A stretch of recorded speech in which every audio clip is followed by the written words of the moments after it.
ఈ ఉదయకాలంలో ప్రభువున తండ్రి నువ్వు మాతో మాట్లాడమని ప్రార్థిస్తున్నాను.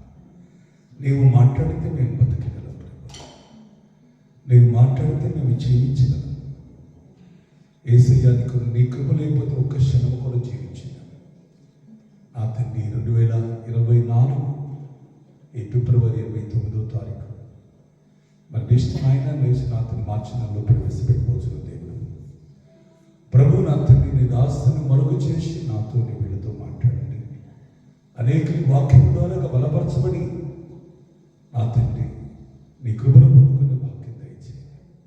ముఖ్యంగా నా ప్రభు నా తండ్రి ఇంకా రావాల్సిన బిడ్డలందరినీ కూడా తోడుకోవడమని, ఈ ఉదయకాలం వస్తున్న బిడ్డలందరినీ కూడా ప్రత్యేకంగా ఈ వాక్యం ఇచ్చిన వారిని ప్రత్యేకంగా నేను ఉదయం కాలంలో మందిరానికి వచ్చిన ప్రతి ఒక్కరిని నీ గొప్ప దీవెనతో నింపమని ప్రార్థిస్తున్నాను. నీ దాసుని మరుగు చేసి నాతో వీడితో మాట్లాడమని యేసు నామములో ప్రార్థిస్తున్నాను తండ్రి, ఆమేన్. కూర్చున్నాం అందరూ కూడా.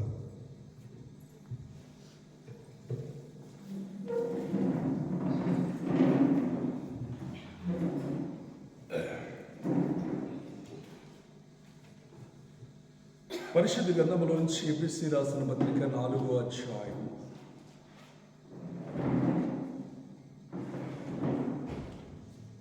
ఈ ఉపవాసం ఉంటున్న ఈ దినాల్లో మనము పరిశుద్ధాత్మ దేవుడు మనల్ని బలపరచునుగా 4వ అధ్యాయం 29వ వచనం, ఇనువారికి జాగ్రత్త గ్రహించి, ఇనువారికి మేలు కలుగునట్లు అవసరమును బట్టి క్షేమాభివృద్ధి కలగైన అనుకూల వచనమే పలుకుడి. దుర్భాష ఏదైనను నీ నోట రానీయకుడి. దేవుని పరిశుద్ధాత్మను దుఃఖపరచుకుడి. విమోచన దినము వరకు ఆయన యందు ముద్రించబడి ఉన్నారు. ఈరోజు ఒక్క విషయాన్ని మనకు మాట్లాడి, ఈ ఉపవాస దినముల్లో చాలా జాగ్రత్తగా మనము ప్రవర్తించాలి.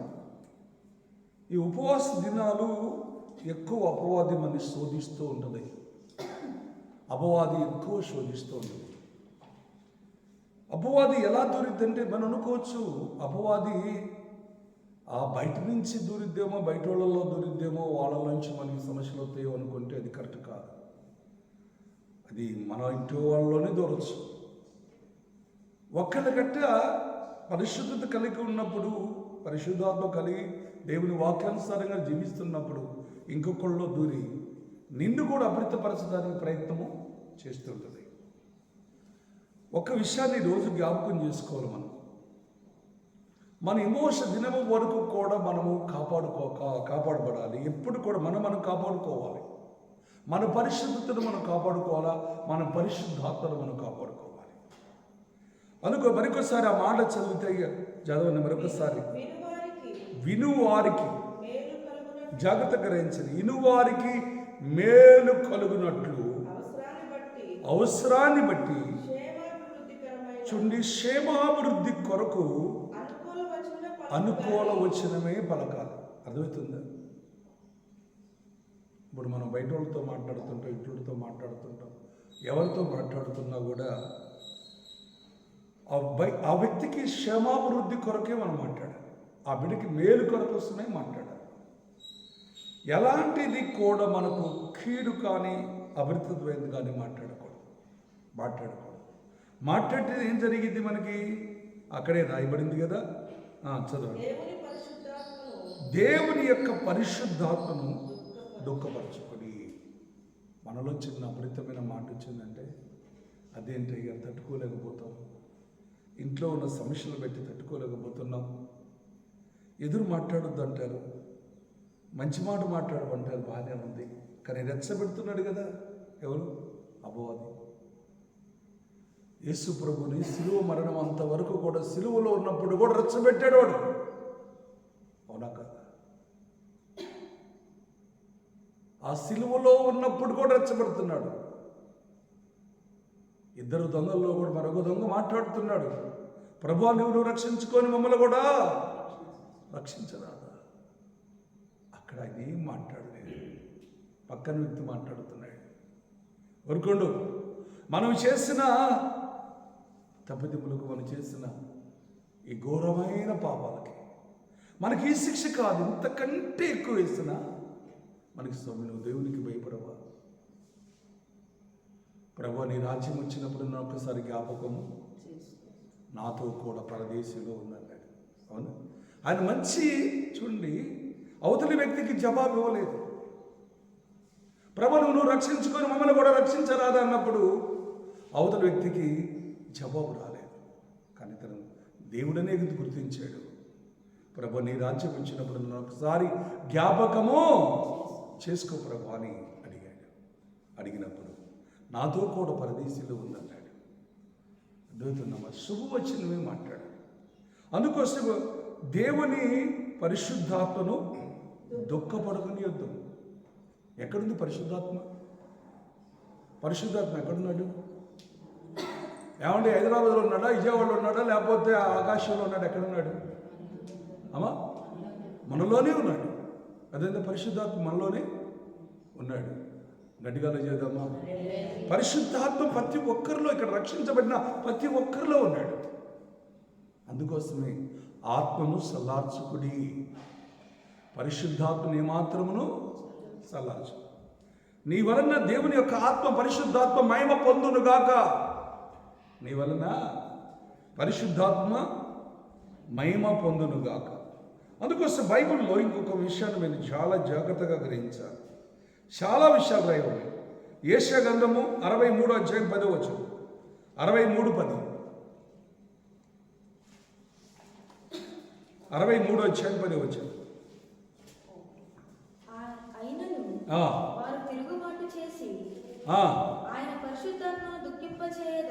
చూడండి, వారు తిరుగుబాటు చేసి పరిశుద్ధాత్మను దుఃఖింప చేయగా వారికి. అమ్మా, ఎవరన్నా దేవుని పిల్లలైనా జాగ్రత్తగా గ్రహించండి. ఎంత పగస్తున్నైనా ప్రేమించండి. వాడెంత దుర్మార్గుడు కానీ ప్రైజులో చెప్పండి, సమాధానం కలిగి ఉండండి. అదవుతుందా? సమాధానం కలిగి ఉండండి. దేవుని దూరం చేసుకోవద్దు. ఎవరిని? దేవుని మాత్రము దూరము చేసుకునవద్దు. ఎవరైనా వాడు పరిశుద్ధాత్మకు దుఃఖపరిచారు. చదవండి మరొకసారి. యెషయా గ్రంథం. వారి దేవుని మీద తిరుగుబాటు చేసి పరిశుద్ధాత్మను దుఃఖింప చేయగా వారికి విరోధయ్యారు. అదవుతుందమ్మా? బాధ. అవతల మాట మౌనంగా ఉండండి. నీ మనసులో ప్రార్థన చేసుకో, మనసులో ప్రార్థన చేసుకో. అంతే. నీ మనసులోనే ప్రార్థన చేసుకొని పరిశుద్ధాత్మని మహిమపరచు. హల్లెలూయా. అప్పుడు పరిశుద్ధాత్మ నీలో ఉన్నప్పుడు, నువ్వు ఓర్పు కలిగి సహనం కలిగి ఉన్నప్పుడు తీర్పు తీర్చేది నువ్వు కాదు, ఆయనే తీర్పు తీరుస్తాడు. నీకు విరోధంగా రూపించబడిన ఏ ఆయుధమో వృద్ధెలదో, ఎందుకంటే దేవుడు నీతో ఉంటాడు కనుక. హల్లెలూయా. దేవుడు నీతో ఉంటాడు కనుక. ప్రియమైన దేవుని బిడ్డలారా, చూడండి, దశలోనికి రాసిన పత్రిక, మొదటి దశలోనికి రాసిన పత్రిక 5వ అధ్యాయం 19వ వచనం. 5వ అధ్యాయం 19వ వచనం ఏమంటున్నాడు ఇక్కడ? ఆత్మను ఆర్పకుడి, ప్రవశించటం నిర్లక్ష్యము చేయొద్దు. అమ్మా, మంచి ప్రవచనం. అవతల వ్యక్తి కొరకు ఏం మాట్లాడాలి? క్షేమాభివృద్ధి కొరకే ప్రవశించాలి. సమస్తమును పరీక్షించి మేలైన దాన్ని చేపట్టాలి. హల్లెలూయా. అందుకోసం మేలైన దాన్ని ఈరోజు ఒక్క విషయాన్ని జ్ఞాపకం చేసుకోండి. ఈ ఉపవాస దినాల్లో ఉంటున్న నీవైనా నేనైనా మనము మేలు, ప్రతి ఒక్కరికి కూడా మేలు జరిగినట్లుగా, నీ కుటుంబానికి మేలు జరిగినట్లుగా, నీ పక్కన వారికి మేలు జరిగినట్లుగా మంచి శుభవచనం మాట్లాడండి. మంచి మేలైన విషయాలే మాట్లాడండి. అంతే తప్ప వ్యర్థమైన వాటిని మాత్రము కూడా అవకాశము ఇవ్వద్దు. దేవుని ఆత్మను దుఃఖపడనీకుడి.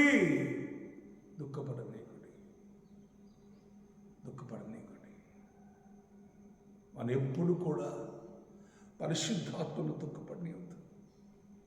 ఎక్కడో లేడు పరిశుద్ధాత్మదేవుడు, మనతోనే ఉన్నాడు, మనలోనే ఉన్నాడు. ఆయన లేకపోతే ఇప్పుడు నిన్ను నడిపించింది కూడా ఆయనే. ఇప్పుడు ఈ మందిరంలో ఇక్కడ వాక్యం వినటానికి కూడా నిలబెట్టింది కూడా ఆయనే. నాతో నీతో మాట్లాడుతుంది కూడా ఆయనే. హల్లెలూయా. ఈ మాత్రం కూడా పరిశుద్ధాత్మను దుఃఖపెట్టదు. దావీదు మహారాజు మొత్తుకుంటున్నాడు. 51వ కీర్తనలో 10వ వచనం అంటాడు, నీ సన్నిధిలో నుండి నన్ను తోసివేయద్దు, నీ పరిశుద్ధాత్మను నా యొద్ద నుండి తీసివేయకంటాడు. తీసివేయద్దు అంటాడు. ఎందుకు తెలుసా ప్రేమ దేవుడురా? చిన్న అపరిక్తమైన తప్పు చేస్తున్నాడు, పొరపాటు చేస్తున్నాడు, ప్రార్థన చేస్తున్నాడు. దావీదు తను చేసిన 2 తప్పులు కనబడతాడు. నరహత్య చేయొద్దంటే నరహత్య చేశాడు. పొరుగువాడు భార్యను ఆశించొద్దంటే పొరుగువాడు భార్యను ఆశించాడు. అందువల్ల ఏమొచ్చింది? దేవుని ఆత్మ దూరమయ్యే పరిస్థితి వచ్చింది. అందుకోసం పశ్చాత్తాపడుతూ, ప్రభువా నీ సన్నిధిలో నుండి నన్ను తోసివేయొద్దు ప్రభువా, నీ పరిశుద్ధాత్మను నా యొద్ద నుండి తీసివేయద్దు, నా యొద్ద నుండి తీసివేయద్దు. గట్టిగా చేద్దామా? తీసివేయద్దు అంటున్నాడు. అందుకోసం నా ప్రియమైన దేవుడు అన్నాడు, ఎప్పుడు కూడా మేలైన దాన్ని బట్టి మాట్లాడు. నీ నోటి నుంచి మేలే తప్ప ఏది రాకూడదు, ఏదేమియో రాకూడదు. ఇప్పుడు స్వస్థంగా ఇంకొక మాట చూడండి. హెబ్రీయులకు రాసిన పత్రిక తీద్దామా? 10వ అధ్యాయం 29వ వచనం. 10వ అధ్యాయం 29వ వచనం. హెబ్రీయులకు రాసిన పత్రిక. ఇట్లుండగా దేవుని కుమారుని ఎవరినంట? దేవుని కుమారుని పాదములతో తొక్కి తాను పరిశుద్ధపరచుటకు చూడు, సాధనమైన నిబంధన రక్తము చూడండి అపవిత్రముగా ఎంచి కుప్పకు ఆ మూలము ఆత్మను తిరస్కరించిన వాడు ఎంత ఎక్కువైనా దండకు పాత్రుడుగా ఎంచబడినని మీతో చెబుతున్నాను. అవునా? ఎవరంట? పగ తీర్చుట. ఆమేన్. పగ తీర్చుట. నువ్వు మౌనంగా ఉండు, ప్రార్థన చేయి, నీ పని నువ్వు చేసుకో, నీ పని నువ్వు చేసుకో. నువ్వు వ్యవసాయం చేస్తున్నావా, ఉద్యోగం చేస్తున్నావా, ఒక మంచి గృహంలో ఇంట్లోనే పని చేసుకుంటున్నావా, నీ కుటుంబాన్ని కట్టు, అందరికీ మెరిచి అందరికీ మేలైన దాన్ని ఎంచు. ఓపిక ఎక్కువ కావాలి. దీనికి చాలా ఓపిక కావాలి కదా, ఓపిక కావాలి. ఆ ఓపిక ఉండాలంటే పరిశుద్ధాత్మ నీలో ఉండాలి. ఆ పరిశుద్ధాత్మ నీకు ఓపిక ఇస్తాడు. ఆ పరిశుద్ధాత్మే నువ్వు మంచి చేయటం మొదలుపెట్టు, మంచి మాట్లాడటం మొదలుపెట్టు, నువ్వు పరిశుద్ధంగా ఉండటం మొదలుపెట్టు. ఎప్పుడు పరిశుద్ధాత్మ నేను ఒక్క క్షణము కూడా విడిచి పెట్టాడు. హల్లెలూయా. ఒక్క క్షణము కూడా విడిచిపెట్టాడు, ఏమాత్రము విడిచిపెట్టాడు. నిన్న మాకు ప్రమాదం, నిన్న లెక్క ప్రకారంగా మా మనవడు, చిన్న మనవడు, నేను ఇద్దరికి వచ్చి ఖచ్చితంగా ఇద్దరికి పాము కాటు ఇవ్వాలి. అది ఎక్కడి నుంచి వచ్చిందో తెలవదు. 3 గంటల ఎక్కడి నుంచి వచ్చిందో తెలవదు. అప్పుడు దాకా అక్కడే కుక్కతో ఆడుకుంటున్నాడు. మొత్తం కూడా పాట అట్లుంటే అట్లతో ఆడుకుంటున్నాడు నోయలు. వాడు చూసి నేను అక్కడే కూర్చున్నాను, కూర్చున్నాను, ఆడుకుంటూనే ఉన్నాడు. వెంటనే దిగ్గు అసలు ఏమలేదు. ఎంత దాన్ని చూసి పావును చూసి లేసాడు. కోబ్రా ఉంది కదా అని వాళ్ళ అమ్మనికి లోపల కొనుక్కుంటూ పోయి పరిగెత్తాడు. ఉంటామేంట్రా, ఇక్కడ ఏముంది, కింద ఏమి లేదు, అది ఆ పైన గోడ మీద ఉందని సంగతి, అది దాని మీద ఉంది. దానికి ఏముందంటే అడ్డం మిషన్ ఉంది. ఆ మిషన్ ఉంది. నేను ఆ మిషన్ ఇలా జరుపుతుంటే అస్సలు అంటే కొంచెంలోనే పోయింది. టక్కని చెయ్యి అంటే రెప్పపాటును తప్పించడం నా వల్లగా దేవుడి దగ్గర చెడే అనిపిస్తుంది. అసలు ఎంతో దూరం లేదు, ఎంత అంటే ఇంత ఎడమే టక్కన ఆగేస్తాను. దేవుని కృప ఏంటంటే అది అక్కడే కదలకుండా ఉంటాయి. అంటే ఎప్పటికైనా సరే దాని చేయాలని వస్తుంది మనకి. కానీ మన పక్షాన్ని ఎవరున్నారు? దేవుడు ఉన్నాడు. నిన్న అనిపిస్తుంది, ఒక నా మనవడికైనా లేదా నాకైనా జరిగితే ఇంకొక రీతిగా ఉండేది. కానీ దేవుడు మరణానికి అప్పచెప్పే దేవుడు కాదు. దేవుడు ఎప్పుడు కూడా చూస్తున్నప్పుడు ఆయన ఎప్పుడు కూడా మనకి ఎప్పుడు తోడుకుంటాడు.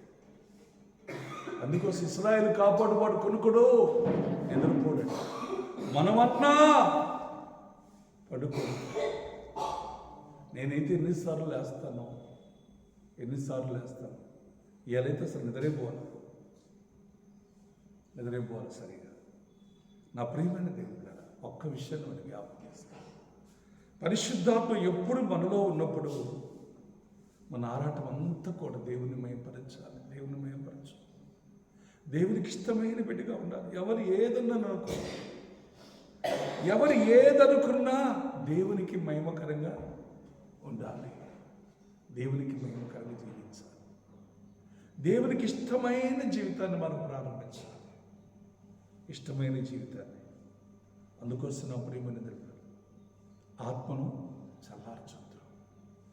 బైబిల్ గ్రంథములోంచి ఇంకొంచెం మాటలు మనం జ్ఞాపకం చేస్తాం. యెషయా గ్రంథము 58వ అధ్యాయం 6వ వచనం. ఉపవాసం ఉన్నప్పుడు మనం ఏం చేయాలి?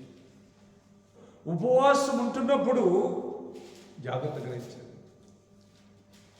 అక్కడి నుంచి చాలా విషయాలు రాయబడినాయి. కానీ 3వ వచనం నుంచి మనం ఏం చేయాలి? ఉపవాసం దుర్మార్గుడు కట్టిన కట్టలను ఇప్పటయు కాడుమానము తీయటయు బాధించబడిన వారిని విడిపించుటయు ప్రతి కాడిని విరగగొట్టుటయు నేను ఏర్పాటు చేసుకున్న ఉపవాసం.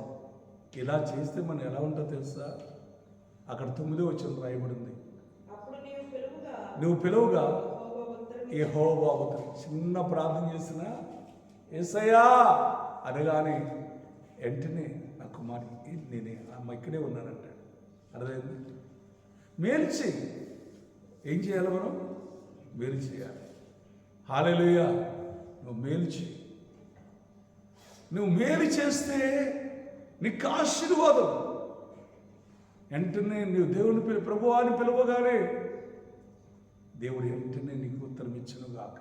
ఇంకంటేగా నువ్వు పిలవగా యెహోవా ఉత్తరం ఇచ్చును, నువ్వు మొరపెట్టగా నేనున్నానని. ఇంకెంతకంటే గొప్ప భాగ్యం.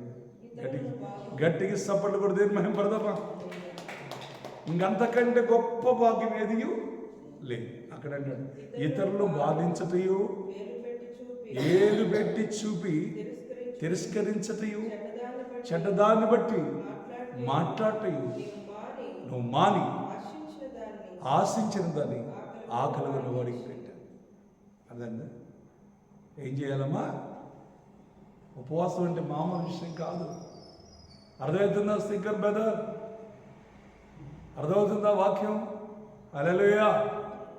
మనకి అర్థమైతే అర్థమవుతుందా? చిన్న బిడ్డనైనా సరే, ముసలి వాళ్ళనైనా సరే, ఎవరిని కూడా మనం ఏలు పెట్టి చూపించకూడదు. పక్కన వాళ్ళు కానీ ఎవరిని కూడా మనం ఏలు పెట్టి చూపించకూడదు. నువ్వు చూపించావా? నువ్వు చూపించావా? అది నీకే నష్టం. నీ గురించి ఏదోడు చూపించారా, నువ్వు ఏం చేయకపోయినా వాళ్ళకి నష్టం. అర్థమవుతుందా?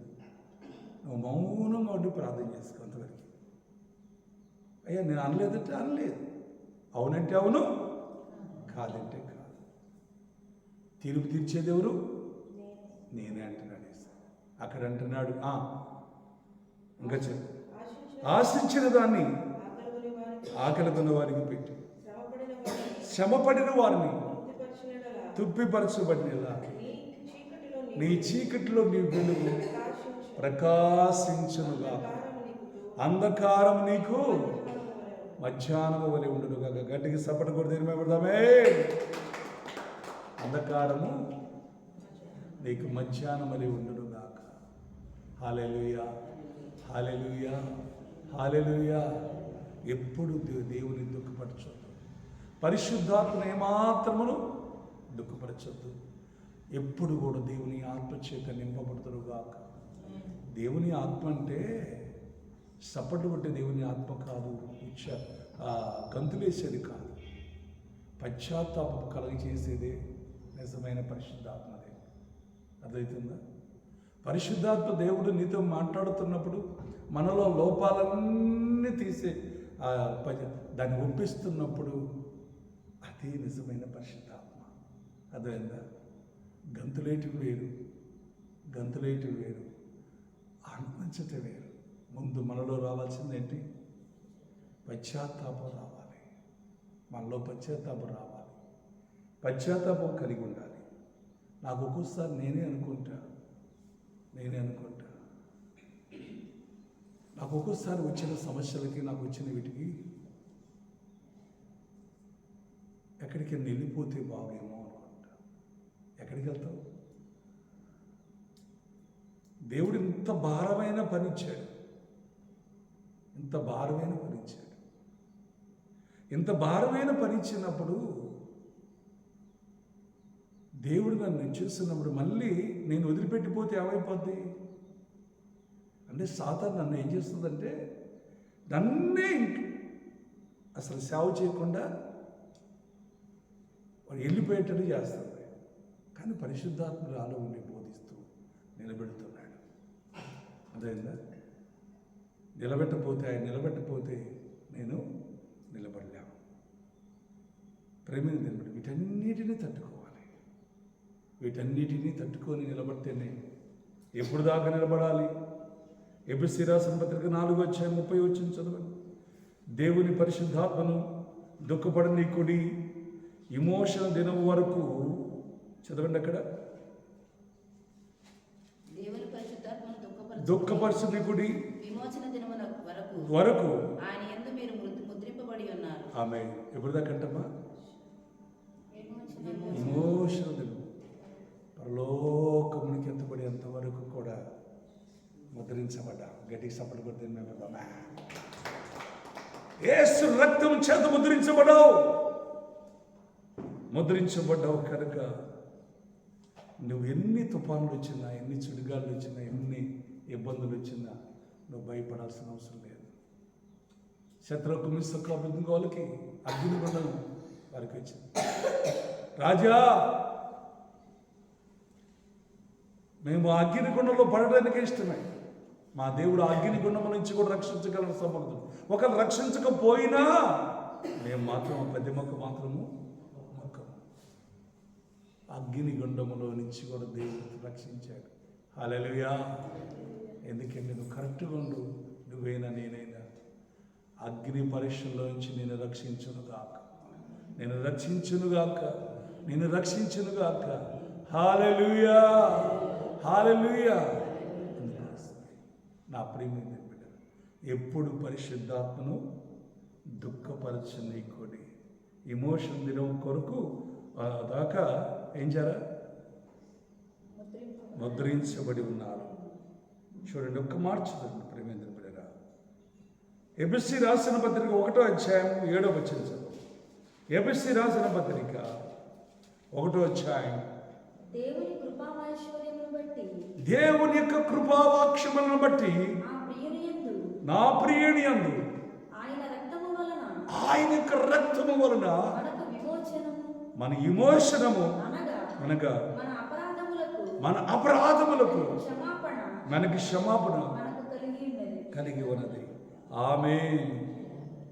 యేసు రక్తము, రక్తము, రక్తము, యేసు రక్తము, రక్తము, రక్తము, అమూల్యమైన రక్తము, నిష్కలంకమైన రక్తము, యేసు రక్తము, రక్తము, రక్తము, యేసు రక్తము, రక్తము, రక్తము, అతి ఘోర పాపమును కడుగును మన యేసయ్య రక్తము, అతి ఘోర పాపమును కడుగును మన యేసయ్య రక్తము, బహు దుఃఖములో మునిగి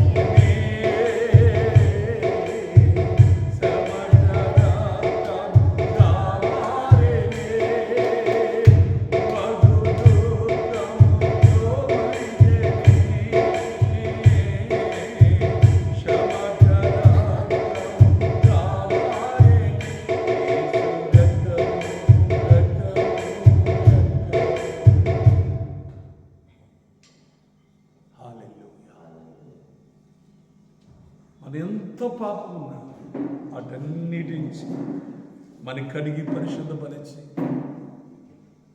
మన దేవుడు ఆయన రక్తించేత ముద్రించుదురుగాక. హల్లెలూయా. ముద్రించుదురుగాక.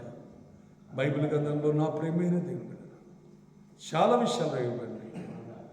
రోమిలి రాసిన పత్రిక 10వ అధ్యాయం 3వ వచనం. రోమిలి రాసిన పత్రిక 10వ అధ్యాయం 3వ వచనం.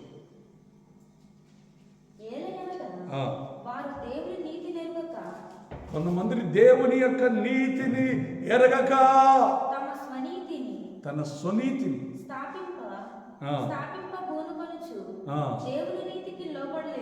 ఆమేన్ ఏం చేస్తుంది? తన స్వనీతి. నా ఇష్టం అండి, నాకు దేవుడు అంటే తెలుసు, అన్నీ తెలుసు, కానీ వాళ్ళ సొంత స్వనీతి అది ఎప్పటికీ దేవుని నీతి స్థాపించబడును గాక. నీలో నాలో చూసినప్పుడు ఏం కనబడాలి? ఏం కనబడాలి? దేవుని నీతి కనబడును గాక. దేవుని నీతి తప్ప ఇంకేది ఉండకూడదు. హల్లెలూయా. అందుకోసమే యాకోబు రాసిన పత్రిక 4వ అధ్యాయం 3వ వచనం ఒక మాట చదువుదాం. యాకోబు రాసిన పత్రిక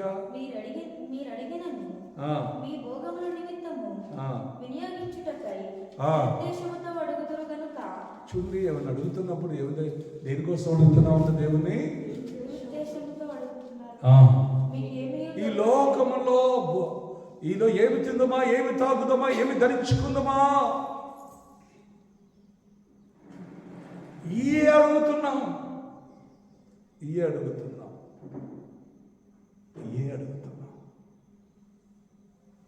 మనము మేలైందని అడగట్లేదు. అందుకోసమే దొరకట్లేదు చాలా మందికి. మీకేమీ దొరకట్లేదు. నా ప్రియమైన దేవుని బిడ్డలారా, ఒక విషయాన్ని మనం జ్ఞాపకం చేసుకుంటాం. ఈరోజు పరిశుద్ధాత్మ దేవుడు నీతో నాతో మాట్లాడుచున్నాడు. మాటలు నువ్వు ఇతరులతో మాట్లాడినా, నీ ఇంట్లో మాట్లాడినా మేలైన దాన్ని బట్టి మాట్లాడు. మేలు తప్ప నీకేది ఉండకూడదు. కానీ ఒకటి, పరిశుద్ధాత్మ నీలో ఉన్నాడు కనుక దేవుని ఆత్మను దుఃఖపరచండి.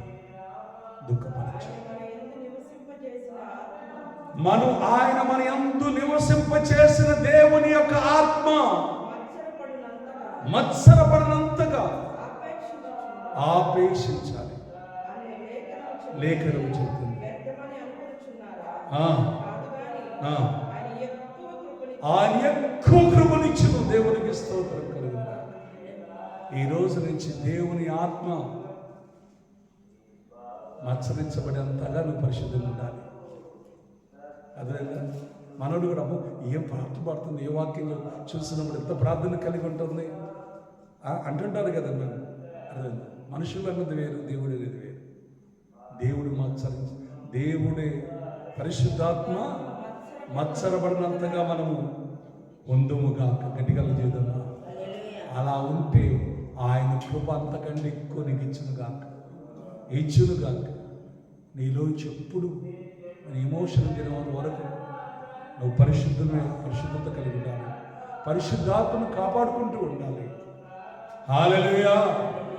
ఒక తల్లి 92 సంవత్సరాలు ఉన్నాయి. ఒక తల్లికి ఇప్పటికీ కర్ర పట్టుకొని మందిరానికి వెళ్ళిపోద్ది. కిలోమీటర్ నడిచి వెళ్ళిపోద్ది.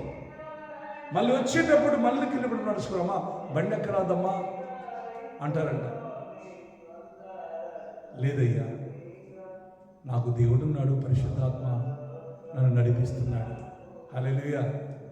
కర్ర పట్టుకొని దేవుని మందిరానికి పోయేస్తుంది.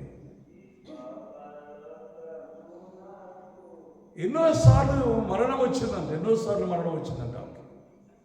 మరణం వచ్చినప్పుడు ఇంకా చనిపోద్ది అనుకుంటే మళ్ళీ తిరిగి లేస్తుందంట. గట్టిగా చేద్దాం. తనకి 8 మంది పిల్లలు అయితే ఒక 4 చనిపోయారు కూడా. మరి ఆమెకి ఎంత ఆయుష్కి ఏమన్నా? ప్రార్థన, లేస్తే ప్రార్థన, కూర్చుంటే ప్రార్థన, దేవుని సన్నిధి మర్చిపోదు. ఇప్పటికీ 90 సంవత్సరాలైనా తన పని తను చేసుకుంటుందంటే ఇతరులకి ఎవరు తన పిల్లలు వస్తే వాళ్ళకి చేయాలనిపిస్తుందంట. అందుకోసం ఎప్పుడు కూడా నీ పిల్లల కూడా మహిమకరంగా ఉందుగాక. మన్ని చూసి మన పిల్లలు నేర్చుకుందుగా. అందుకోసమే దేవుని పిల్లల ఒక్క విషయాన్ని జ్ఞాపకం చేస్తారు. దేవుని ఎప్పుడు దుఃఖపరచొద్దు. దేవుడు ఎప్పుడు సిగ్గుపడడు. జాగ్రత్త గ్రహించండి. మనం ఆయన దగ్గరికి వచ్చాం కానీ ఆయన మన దగ్గరికి రాలేదు. మనం ఆయన దగ్గరికి వచ్చాం, ఆయన అప్పుడు మనలో ఉంటున్నాడు. నువ్వు దేవుని మహిమకరంగా జీవించు. పరిశుద్ధాత్మను దుఃఖపరచకుండా పరిశుద్ధాత్మకు మహిమకరంగా ఉండు. నిన్ను దేవుడు అంచెలంచెలుగా దేవుడు నేను హెచ్చించును గాక, నేను గొప్ప చేయను గాక. హల్లెలూయా. దేవుని మహిమకరముడు. తగిన సమయమందు దేవుడిని నిన్ను హెచ్చించును గాక. పేతురు రాసిన పత్రికలో అంటాడు కదా, ఆయన బలిష్టమైన చేతుల కింద దేన మనసుకులై ఉండి తగిన సమయమందు నేను ఇచ్చేస్తాను. మరి ఈరోజు అలాంటి గొప్ప కృప దేవుడు మనకిచ్చినట్టు లేచి నిలబడదామా?